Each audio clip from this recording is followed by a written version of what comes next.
ഞാൻ born and brought up north ഇന്ത്യയിലായിരുന്നു. അപ്പോൾ എൻ്റെ സിസ്റ്ററാണിത്. അവളുടെ പേര് ദൃശ്യ എന്നാണ്. അപ്പോൾ ഞങ്ങൾ രണ്ടുപേരും കൂടി ഒരു പുതിയ ചാനൽ സ്റ്റാർട്ട് ചെയ്തേക്കുകയാണ്. ഇനിയും ഞങ്ങൾ കുറേ പ്രാവശ്യം മമ്മിയോടും പപ്പയോടൊക്കെ ചോദിച്ചിട്ടുണ്ട്, പക്ഷെ അവർ ഒരിക്കലും സമ്മതിച്ചിട്ടില്ല. അപ്പോൾ ഇവിടെ കേരളയിൽ വന്നു കഴിഞ്ഞിട്ട് ഞങ്ങൾ ചോദിച്ചിട്ട് ഫൈനലി അവരുടെ സമ്മതം കിട്ടിക്കഴിഞ്ഞിട്ട് ഞങ്ങൾ ഒരു പുതിയ ചാനൽ സ്റ്റാർട്ട് ചെയ്തു. അതിൻ്റെ പേരാണ് ഓരസ് ഗോഡ്സ് ബ്ലെസ്സിങ്സ് D&D വ്ളോഗ്സ്. ഇങ്ങനത്തെ ഒരു പേരിടാൻ കാരണം എന്ന് പറഞ്ഞാൽ നമ്മളുടെ ജീവിതത്തിൽ എന്ത് നടന്നാലും സംഭവിച്ചാലും അതെല്ലാം ദൈവത്തിൻ്റെ അനുഗ്രഹത്തോടെയാണെന്ന് വിശ്വസിക്കുന്ന ഒരാളാണ് ഞാൻ. അപ്പോൾ ഞങ്ങൾ ഇങ്ങനത്തെ ഒരു ചാനൽ സ്റ്റാർട്ട് ചെയ്യാൻ തന്നെ കാരണം ഞങ്ങൾ ഇതിനു മുമ്പ് കുറേ കുക്കിംഗ് വീഡിയോസും ഡാൻസിങ് വീഡിയോസൊക്കെ ചെയ്തിട്ടുണ്ട്. അപ്പോൾ അതെല്ലാം ഞങ്ങളുടെ ഒരു മെമ്മറിക്കായിട്ട് ഞങ്ങൾ ചൈൽഡ്ഹുഡ് ഓർത്തിരിക്കാൻ വേണ്ടി ഞങ്ങൾ ഈ ചാനലിലേക്ക് അപ്ലോഡ് ചെയ്യുന്നത്.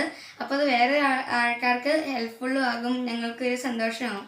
അപ്പോൾ എല്ലാവരുടെയും സന്തോഷവും അനുഗ്രഹവും ഞങ്ങളുടെ കൂടെ ഉണ്ടാവുമെന്ന് വിശ്വസിച്ചുകൊണ്ട് ഞങ്ങളുടെ ചാനൽ സ്റ്റാർട്ട് ചെയ്യുകയാണ്.